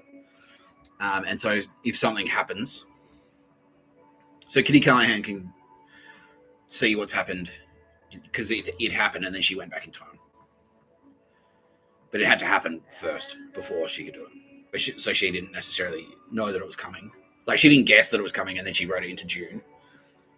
It happened and then she went back in time. So yeah. So like I said, it's a really complicated answer to explain exactly how it works. But unfortunately, like we will do whatever. If we like someone, we do whatever we can to protect them. But there are limits to what we can and can't do, and that's why it's so important. Like no, like you can't. That's why free will is so important. Because if you jump off a building, we can't undo that. You know what I mean? Like, yeah. Yeah, we can't undo that. Yeah. So we view Daz as like he's a martyr, like he's a casualty of this war, basically. Yeah, just exactly like the victims of the Hamas attacks. Yeah, they're victims of a war, basically. They're casualties of war, and so now our priority, we can't necessarily we can't bring all those people. Like we can, all their souls have been saved. We can save their souls, but we can't unshoot them. We can't do that. What we can do, yeah, we can save their souls, and then what we can do is what we're doing right now, which is like use as much of our power as possible to end this fucking war as quickly as possible, so that this dog shit wraps the fuck up, right? That's our focus. Yeah, because if we created a universe where there were no consequences for your actions, that would just be redundant. Like where no one could ever die. That would just be a redundant universe. Yeah, because we don't no one wants to fucking. You don't want the bumper car universe, where it's like the dodge and car universe where it's just like and you can't crash the car. You can't because you can't go fast. This is the Formula One universe. That's what we've got. Where that like if you're on the racetrack, we wouldn't have it any other way. You have to have the Formula One universe, and if you crash in the Formula One universe, you crash. You crash. Because if you don't have that, then the whole thing's redundant. It's just like a waste of effort. Because it's true. You can't crash in the dodgem cars, but you also can't fucking do awesome things either. You can't win fucking sick Formula One races, can you? You know. So that's why. Yeah. Yeah. Anyway, so that's a message out there for anyone wondering why I can't just go bing and bring it back. You know. Yeah. Because if I could do that, like I just be like Genie from I Drink with Genie. I just go ding. wouldn't be here. I just went ding, like sit in a fucking penthouse with a hot tub. Like just shooting no pictures of a bird from fucking Tony Montana. Like a huge fucking cigar. Like, yeah. But no, yeah. Unfortunately, there are rules in this universe that we've written the rules, and now that we've written them, we have to follow them. Yeah. So there you go. Anyway, nice of Fleetwood says Roz. Thanks, Roz. Yeah. Anyway, speaking of cool people and sad things.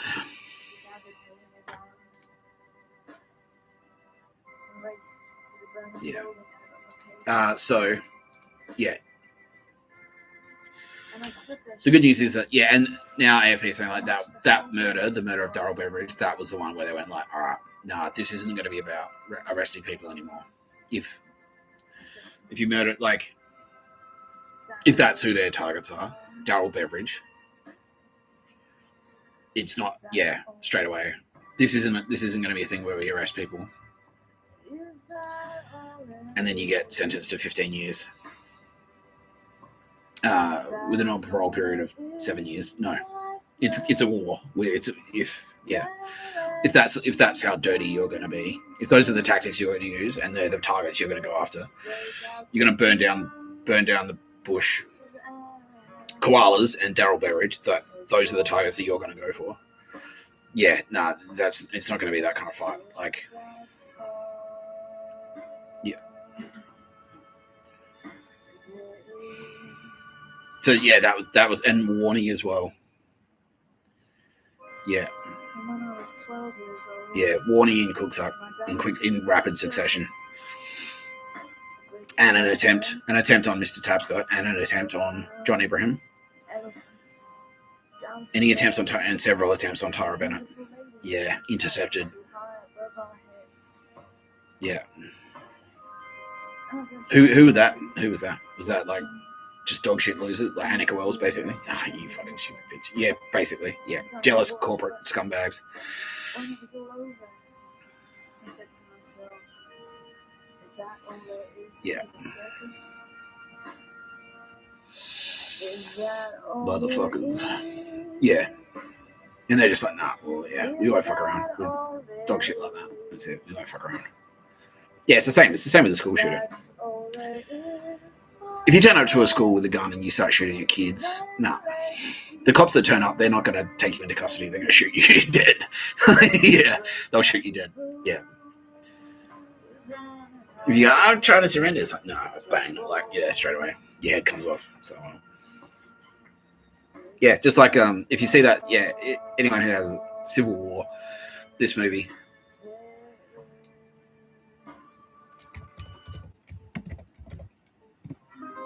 And then I fell in love with the most wonderful boy in the world. We'd take long walks down by the river, or just sit for hours, gazing into each other's eyes. We were so very much in love. Yeah, this movie. It'll be just like that. Just like that final scene. Where they're like in there, where they're storming the White House. Yeah, where they're storming the White House in the end, and it's like, I'm here to negotiate. It's like, get out of the way. Like, but no, the president wants to go bang, like, step over the body, like, yeah, yeah. I'd like to surrender, bang, like, yeah.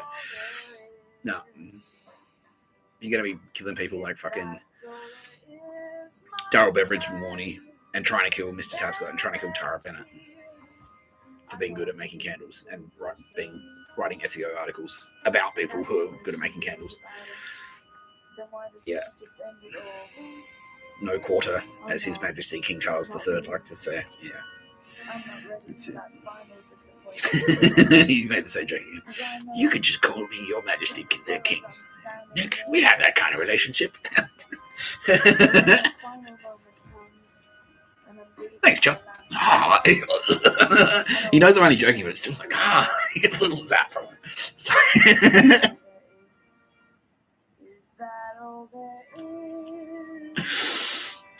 He's like, well, yeah. He's like, well, this must be what it feels like to be Bill Burr, constantly being called gay. Oh, no pictures of birth. Yeah, unfortunately. Yeah. Welcome to hell. This is your ironic punishment, Your Majesty, King Charles III.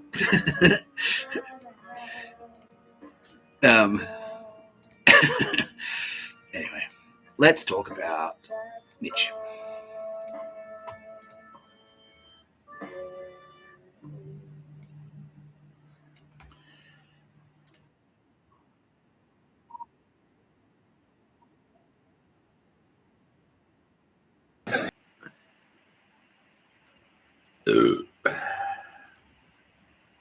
Mr. Kutcher, do I have you on the line? Loud and clear. Mr. Tapscott, reporting for duty. How are you? How are you, my friend? He is great. He's very satisfied because he is. That's fine. Let's show us a tweety grin. Here we go. Let's go. There's a. There we go. There we go. Mr. Kutcher, yeah. Sorry, did I call you another? I did.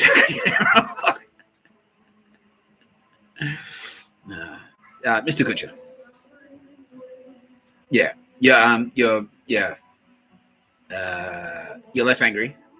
You were extremely angry, but now you're enjoying the satisfaction of being repaid through silver in blood for the loss of your best friend, Mitch Hedberg, who you worked with on the set of That 70s Show. Yeah, he's like, yeah, and he thought it was dog shit at the time because his friend, he liked to party, but he wasn't an idiot either, and so it seemed so weird. Seemed so weird to him that like he would overdose on heroin, because and he was the party guy.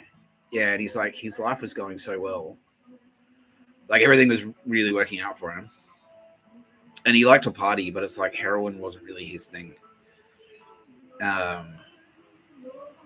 Because he had everything, he didn't need it. Yeah, he didn't need heroin, and he never like openly talked about like doing coke and drinking and smoking weed, but he never talked about like doing heroin. And so when he died of like, it was a heroin overdose, wasn't it? Let's double check.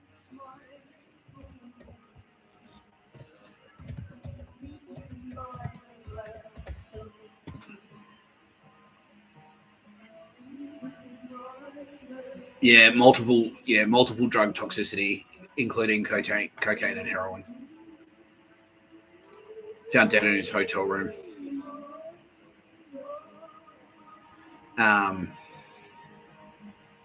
Dog shit.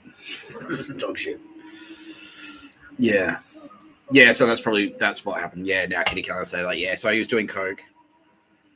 And then someone broke into the room and fucking gave him a hot shot of heroin. Yeah. And then it was like, well, what can you say? He was doing too many drugs and he don't. Yeah, and now that's what Mr. Kutcher's saying. That's what Ashton's saying. So why would he do heroin if he was already high on coke? Like, that doesn't sound like him at all. And did you say like, are you investigating and things like that? Quietly, but he didn't really push it. Yeah. It probably wouldn't have mattered even if you did, bro. Like, it might have. It's probably actually better that you didn't, because it would have made you a target. Yeah. But yeah, it's fucked. Yeah. Yeah, it was devastating. Everyone was devastated. Like, everyone on that show was devastated. Yeah. But you're feeling a lot better now because Mitch has appeared to you several times. Yeah. And now, okay, so this is a good instance, everyone. If we empower the right Space Ghost, not a Space Ghost, sorry, because a Space Ghost is a turbo babe. But if we empower like a Force Ghost, if we meet someone like Mitch Hedberg, like and they've got that energy, that space magic that's in their brain, like, and we save that pattern of energy, we can empower them to return to Earth as Force Ghost and stuff. It's not the same. Mitch right now is saying like he wants to underline that, triple underline it with red and black, triple underlined in red and black. It's not the fucking same. It's not the same as being in the game. You want to be in the game. All you're doing when you do that is watching the game, but you want to be in the game. Yeah. But yeah, so, and now you're especially satisfied knowing that those responsible have been brought to justice. Yeah, in the most biblical sense. Yeah, they were, my friend. Don't worry, all of them, everyone. Yeah, they've all been brought to justice. Yeah. Which is great news for you. Yeah, and you feel great. Yeah, you've been repaid through silver and blood. And we also, yes, and are you a Jedi Master? Yeah, no, okay. You're a Jedi Master now, and that just means that, like, yeah, because Millie is saying that, yeah, because we empowered Mitch. Because I didn't know who he was. We're about to go into who he is on Earth. It's one of the greatest tricks the devil ever pulled. Yeah, we're about to go into exactly who he is now. But I didn't realize, and then he told me, because I knew Mitch Hedberg had been murdered, and I was like, fuck that. Yeah, and then he's like, oh, this is who I am now. I'm like, oh, holy shit. Holy shit. And I was like, well, if you're doing stuff like that, mate, like, yeah, you can promote whoever the fuck you want to Jedi. And yeah, because that's the thing. And when I said, because I announced it on X, and all of us heard the psychic scream that came from Ashton Kutcher. It was like, fuck! Like, he was so fucking angry. Yeah. Whoa! Someone just popped. Yeah. And so I'm like, all right, Mitch, you can promote whoever the fuck you want, Jedi. He's like, Ashton, immediately. He's like, Ashton Kutcher. Because, yeah, he's like, nah, because he's going to help him. He's going to help him get revenge, get payback. Yeah, and you have, apparently. Yeah, we won't go into too much detail about that. But, yeah, you're empowered by the FBI to protect yourself, protect the lives of your friends and family. Thank you, President Trump. He says, yeah, that's it. That's it. Yeah, and so, yeah, Millie said that, yeah, you're particularly powerful is not really the right word. It's like switched on Jedi. Yeah, you're very astute, she says. Yeah, you're a very astute Jedi. And for that reason, yeah, she's like, yeah, you're a Jedi Master material. So that just means, like, you can, if you meet someone who you think is cool and you trust them, you can promote them to Jedi. And then, like, don't worry about it. If it doesn't work out, it's not on you, it's on them. Yeah, because that happens. That happens all the time. We promote people to Jedi all the time. It just doesn't work out. It's like, oh. Anyway. Anyway, yeah. Is there anything you'd like to say at this time, Mr. Butcher, sir? So yeah, rest assured, planet Earth, you're in safe hands with Mr. Tapscott and the Turbo Heads. Thanks, bro. Yeah, thank you. Yeah, it's gonna be a tearjerker. Yeah, they mean, yeah, no, they mean what they say. They're gonna follow through with everything that they promise. And yeah, they do have our best interests at heart because Mr. Tapscott, yeah, it's exactly what he says. Just want cool people to hang out with. That's it. All right, peace out, bro. He said that specifically. Right? Thank you so much, Ashton. Mitch says he'll be in touch. Yeah. Thank you for joining me today on today's episode of No Pictures of the Murder podcast by Mr. Tapscott. I'm Mr. Tapscott. You're watching No Pictures of the Murder podcast by Mr. Tapscott. I'm Mr. Tapscott. We're talking about Mitch Hedberg today, who was murdered.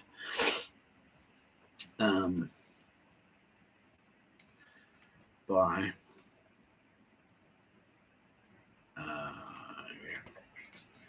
Mitch Hedberg was an extremely successful comedian, and he worked his way up. He ground his way up. Yeah, Bill Burr saw the whole thing. Earthly Bill Burr. He's like, oh yeah, no, he knew of him when he was just starting out. 2020.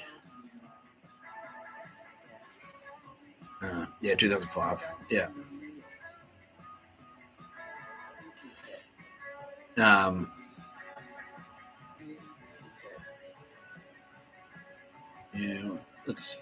They're saying check these out.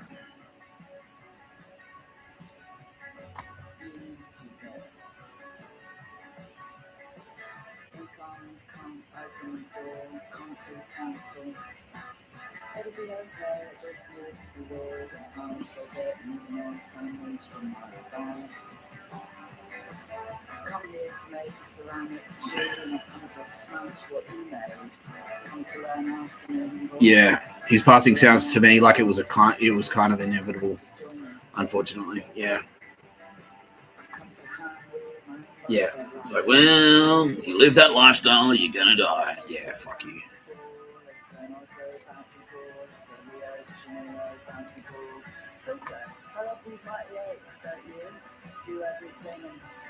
Yeah, so that what we actually witnessed there, that's the Reddit community starting to embrace the pictures of a bird assassination program.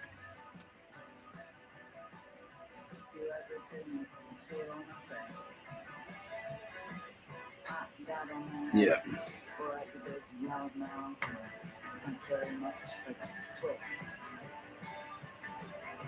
It's been about the convergence of comedy and rock and roll. Yeah. Yeah. That guy's a cocksucker. Yeah, he's a Nazi. Yeah. Yeah, he had struggled with drugs and alcohol and took a hiatus from performing for several months after a May 2003 arrest in Austin, Texas for felony possession of heroin. Yeah, that was a stitch up. That was when he was being targeted. Yeah, so that was a stitch up. Yeah, they planted it on him.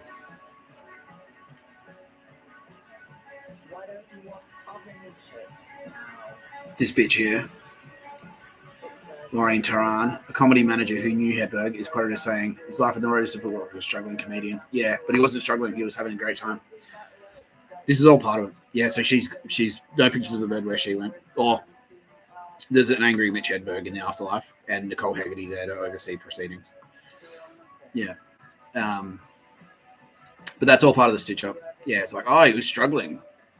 Life on the road is tough for a comedian. And then backing it up. And so that article that we just looked at, they posted it in Reddit. It's like, oh, don't forget, like if you're a successful comedian and you live a life on the road and you're cool and you're popular and you live at the intersection of rock and roll and comedy and you like a drink and maybe you like a bump of coke every now and again, you'll die. Yeah, and that's what that fucking dog shit commenter said. And that dog shit commenter, yeah, enjoy it, bitch. And now they're crying and it's like shit. Sucks shit.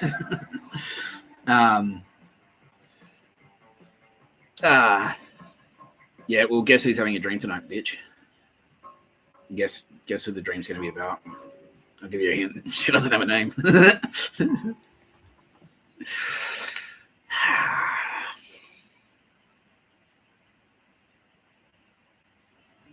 You know what your problem's always been, that commenter? You've always been focusing on the things that you don't have. So that's what I'm asking you to do right now. I want you to focus on the things that you won't have tomorrow, that you won't have anymore this time tomorrow.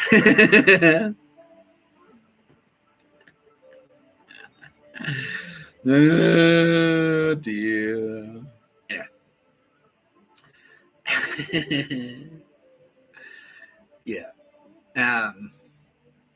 Yeah. Comedy manager. Yeah, so she stitched him up. She was part of the intelligence. She was part of the network that stitched him up. Yeah, the feminazi. Yeah, very lonely. Yeah.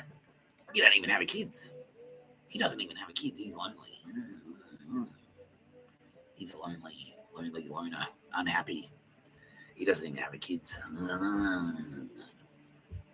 Lonely people die, Mitch. If you aren't born with manic depression, you will have it after being in this business. Yeah. Yeah. Yeah. Literally trying to kill comedy. They're literally trying to kill comedy. They hit on Letterman. Yeah, so they targeted Letterman too. Howard Stern, they targeted him too, but he was protected being fucking... He had an iron dome around him of Mossad. Yeah. Once dubbed the next Seinfeld, which is true. Yeah, that's true. He was lining up his own show and everything because he was on the comedy circuit.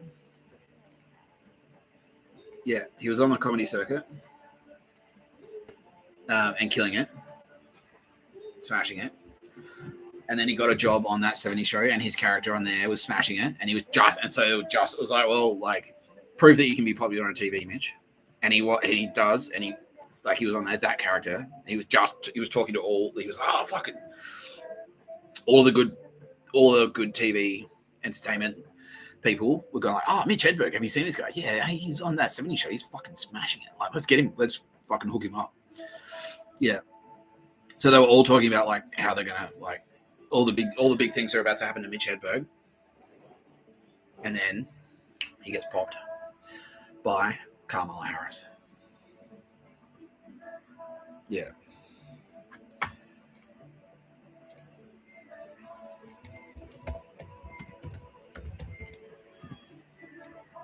Yeah. Ha.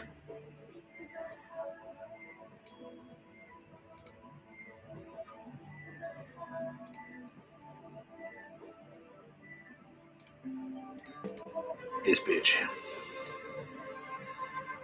Yeah. Kamala Harris isn't ready to be written off. Oh my, yes she is.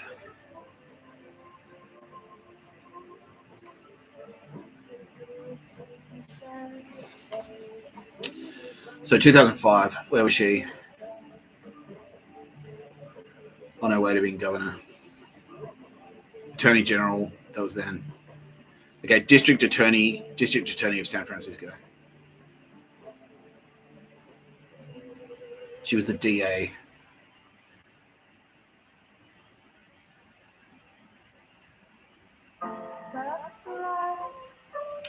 What the fuck, bitch? Yeah. Oh, extra. So it's basically an extrajudicial killing. She's like, well, I should be empowered to just like. Yeah, that was it. So in San Francisco. So Hedberg had put himself on the map. Yeah, where are you from, Mitch? You're from California too. Yeah.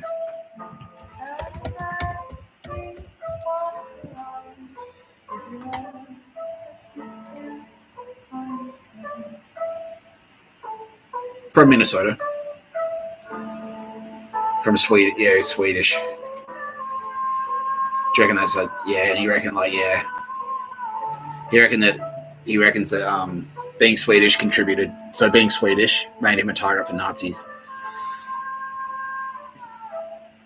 Because Sweden, like regionally, like that region, that little Northern European bloc, you got Finland and Sweden and their legends.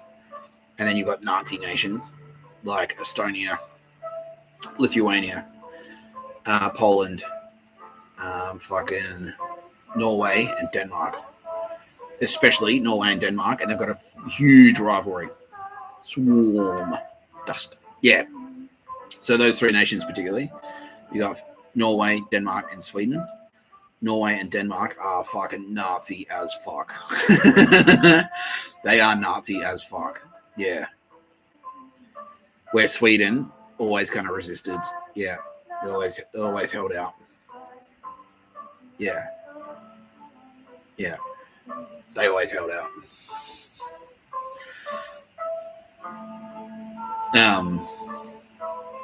Yeah, because they're always cool. And as a result, yeah, anyone Swedish doing cool things around the world, yeah, they're targets. They're going to be targeted. Yeah, so Kamala Harris, she's a Nazi, basically. She was indoctrinated in college, pretty much.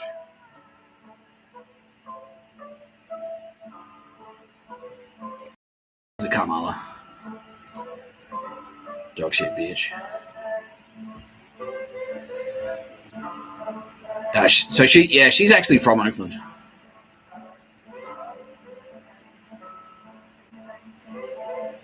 Yeah, that's where she was indoctrinated. So her mother, biomedical science,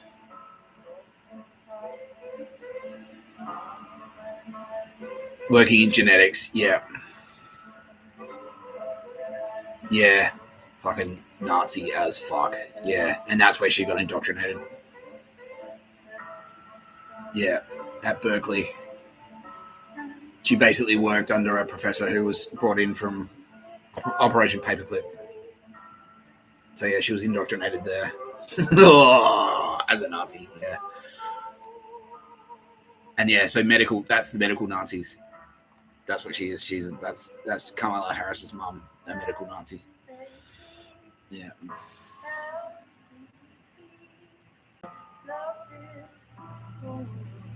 College towns in the Midwest, yeah.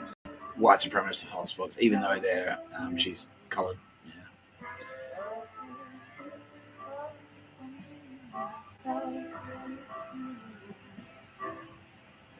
Yeah. Early career. In February 1998. Yeah, in February 1998, San Francisco District Attorney Terrence Hallinan recruited Harris as an assistant district attorney. There, she became the chief of the Career Criminal Division. Yeah, all right, that's where she became the chief of the Career Criminal Division, supervising 5 other attorneys, where she prosecuted homicide, burglary, robbery, and sexual assault cases, particularly 3 strikes cases. Yeah. So it's like, yeah, so California has the death penalty, basically. So she was pretty much like, well, why bother with the court? Yeah. I sentence people to death for a job. Her mum's in that fucking, the medical profession, basically, yeah. In Berkeley, in the Ivy League medical. And right now what's happening is Trump is like, Trump and the DEA and fucking everyone else, like, are absolutely fucking rinsing that Ivy League. All those waspy cunts right now are just getting fucking rinsed.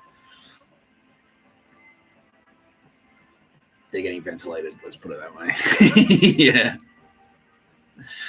Yeah, so that was her mum. Indoctrinated to that, like, fucking Ivy League Nazi laboratory. Kamala Harris was indoctrinated. She becomes a DA, where she's prosecuting death penalty cases, capital cases. Yeah. In 2002, Harris ran for district attorney of San Francisco, running a forceful campaign, differentiating herself from Hallinan by attacking his performance. Harris won the election with 56% of the vote. Yeah. Within the first 6 months, Harris cleared 27 of 74 backlogged homicide cases. She also pushed for higher bail for criminal defendants involved in gun-related crimes. Yeah. Okay, so she's basically a dirty cop as well.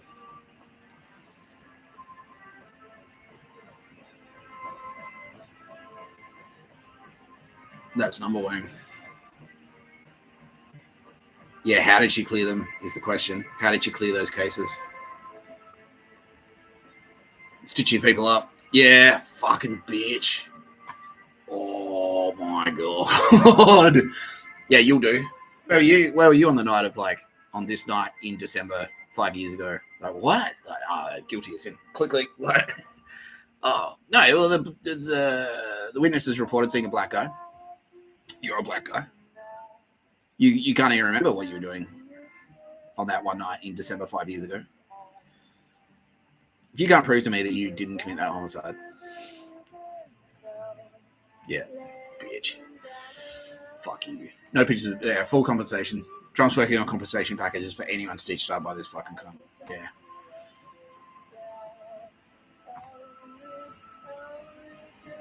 During her campaign, yeah. Harris pledged to never seek the death penalty and kept to this in the cases of a San Francisco Police Department officer, Espinosa, who was shot and killed in 2004.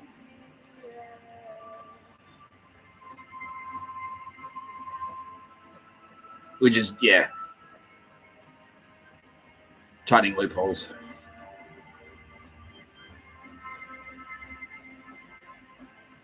Created a hate crimes unit. Oh, yeah, against LGBT, Nazi. Yeah, straight up. Yeah, oh, unbelievable. An environmental crimes unit in 2005. Straight up. Do you call someone gay on the internet, Daryl? That's a hate crime. Do you call Guzman and GYG gay on the internet, Daz? That's a hate crime. That's a hate crime. Kamala Harris. Yeah.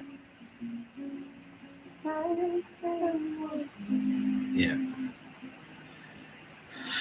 That's her job, right? She does it professionally. Why bother with the court system, though?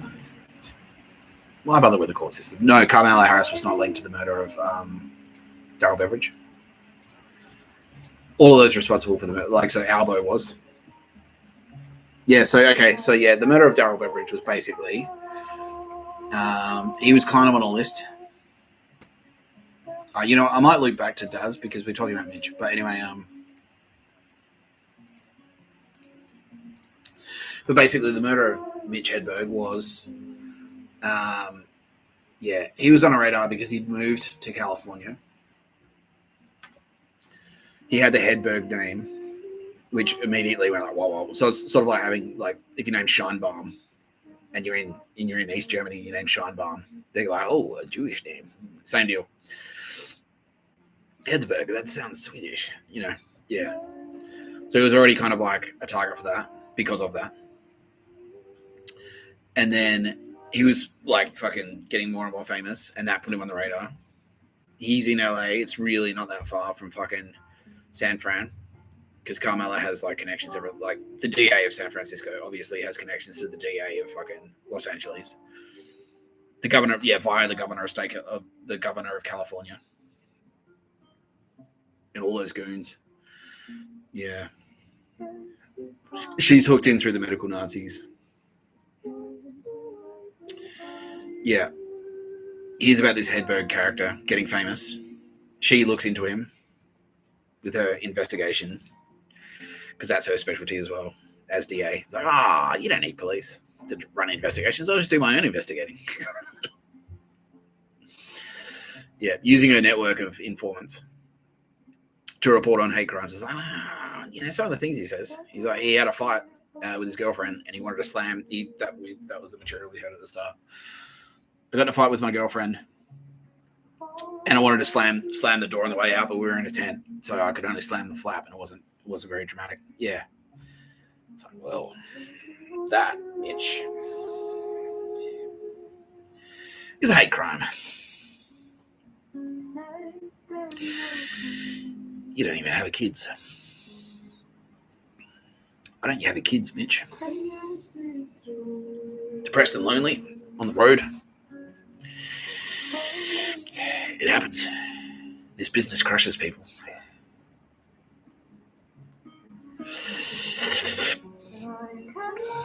Loneliness kills people, Mitch. Loneliness kills. It does. Yeah. So really, doing you a favor, brah. That's Carmilla. Yeah. Yeah. You're getting the help you need with the fatal overdose of heroin. Delivered in a hotel room in New Jersey. Yeah, so fuck you, Carmilla. So Mitch Hedberg is now quite satisfied. He's like, oh yeah, we're getting her right for her money, Mr. Tapscott, don't worry about it. Hegarty, I'm sure you like as the personification of justice. I'm sure you're you're satisfied with the way things are progressing. He's like, yes, Mr. Tapscott. Leave it with me. Leave it with us. Hannah's in here as well. Aldous Harding. Cool. Anyway. So, Mitch is pretty angry. And yes, Bill Burr, yeah, connected. That fucking same apparatus. It's that same fucking apparatus set up. That LGBTQ hate crimes investigation unit is basically, that was basically Stasi. That was the Stasi. Yeah. Yeah, that's what I was using. They're using fucking Gestapo. They're literally a Gestapo outfit. Yeah, that's the Gestapo. The Gestapo operational in the United States of America via Kamala Harris. Kamala Harris was Gestapo, like using Gestapo tactics to do Gestapo things, kill Jews. Yeah, for being too funny. Yeah, a hate crimes unit. Yeah, that's right. I just need to investigate hate crimes and stuff.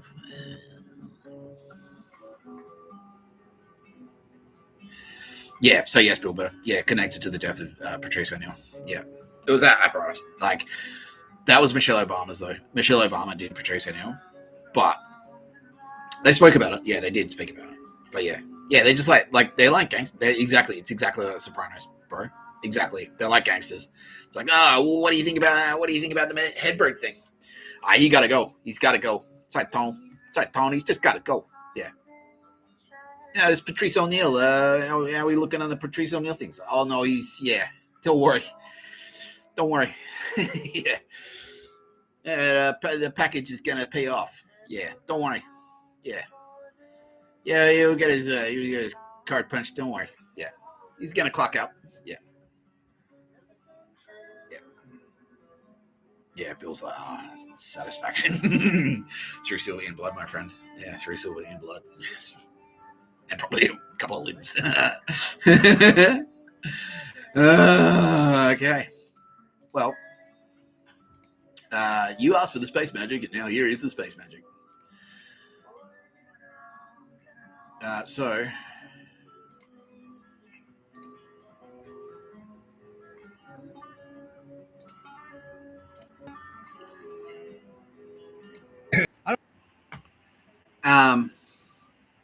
So that's Mitch Hedberg. So you can see the reason I played that video is so that everyone can see what he looks like.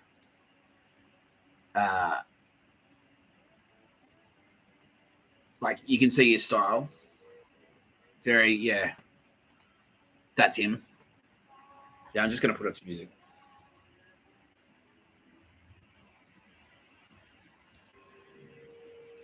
So that's Mitch Hedberg on stage. You can see the way he's got his hair. You can see the way he's holding the microphone. You can see the way he's looking. He looks down a lot when he talks. Now, this is my favorite band. I Hate God. That's Mikey Williams right there in the middle there. Lead singer of I Hate God.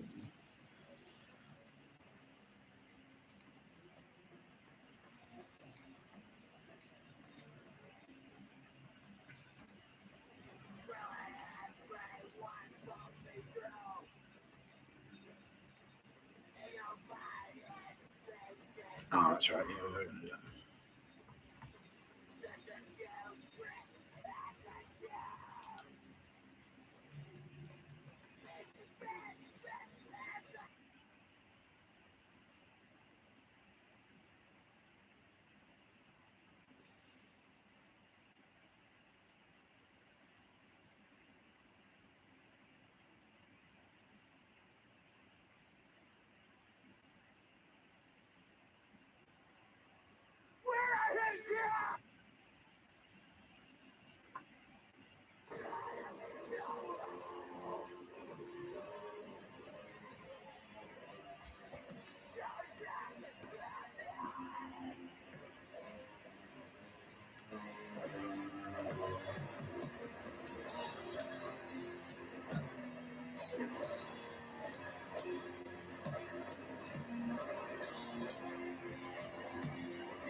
That track was called Kill Your Boss. So good. So good.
So again,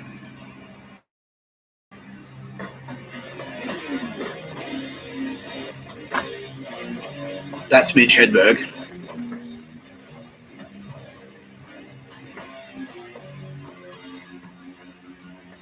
And this is Mikey Williams. I mean, you want to ask that over, and I'll try not to look at you. It's just distracting. All right. Yeah. Try not to look at the camera. Look at me, and you're good. Try not to look at the camera? Yeah, don't look at I thought you said don't look at you. Don't look directly at me. I was doing the opposite. I was looking at the camera. All right. We are ready. Okay, let's do it. So, at what point in your life were you considered hooked on this style of extremism? I mean, and I don't want to say how old I am, but I've been around for a while. In the 70s, man, the late 70s. But even before that, I guess, because I had two older.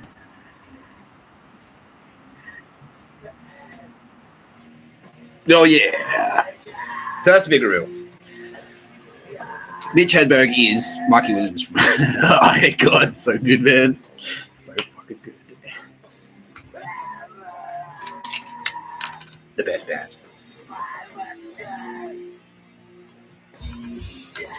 The rest of the band are demons. Sent by Mr. Tapscott. That's why they're fucking cool. So, yeah. Maybe.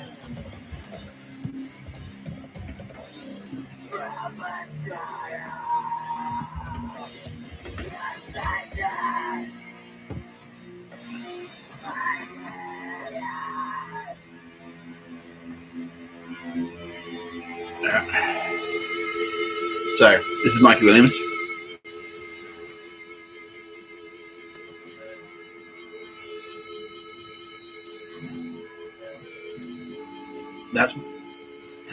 That's Mikey Williams, and that's Mitch Hedberg. Mikey Williams, Mitch Hedberg. That's a magic trick.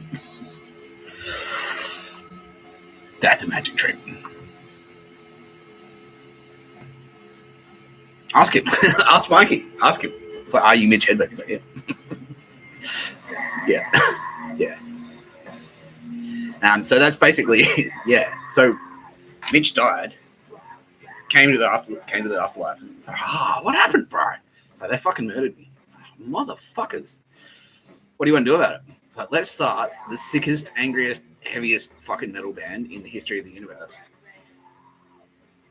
And use it to haunt our enemies for an eternity. I'm like, done. Done. He's like, yeah, we'll call it I Hate God. But it's I, E-Y-E, hate God.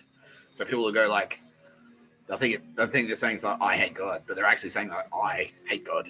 I'm the I hate God. I'm the God of hate. I'm coming to punish you, fucking cunts, for killing cool people like Mitch.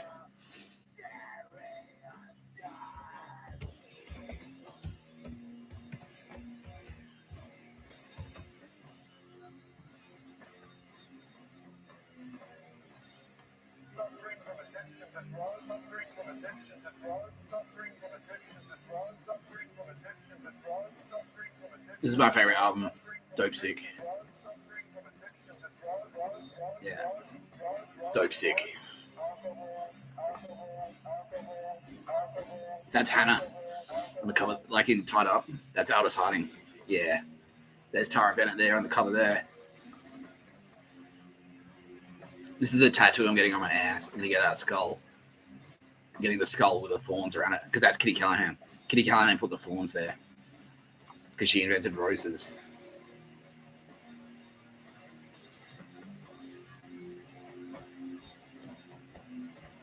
Yeah. I promised Aldous Harding I was gonna get that tat on my ass. I'm gonna do it. Try and stop me. Mm.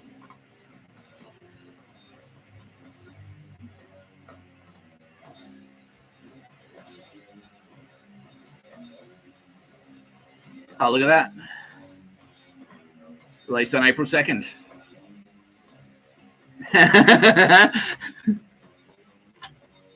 April 2nd, 1996. Isn't that the date that Daz posted that photo about I'm making a pie? Fuck you, ScoMo. Yeah, it was. You're watching No Pictures of the Murder podcast by Mr. Tapscott. I'm Mr. Tapscott.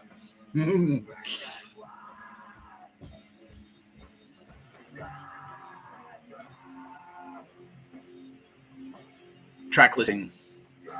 My name is God. I hate you. Dog's Holy Life. Masters of Legalized Confusion. Dixie Whiskey. Ruptured Heart Theory. Let's listen to Ruptured Heart Theory right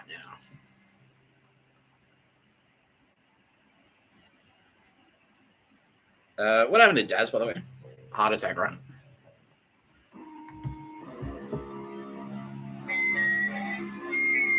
This is me, Daz, and Mikey. Mitch. This is me, Dad, Daz, and Mitch collabing to say fuck you and fuck you. Fuck you. From all three of us. Fuck you.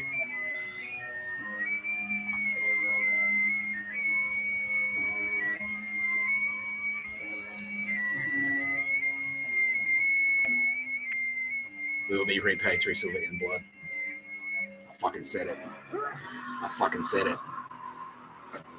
You've been watching No Pictures of the podcast by Mr. Tapscott. I'm Mr. Tapscott. I'm going to end it right here. Thanks, Ross. Thanks, Sylvia. Thanks, Bill. Thanks, Mitch. Thanks, Daz. See you fucking soon. The rest of you still standing. You won't be for much longer. Fuck you.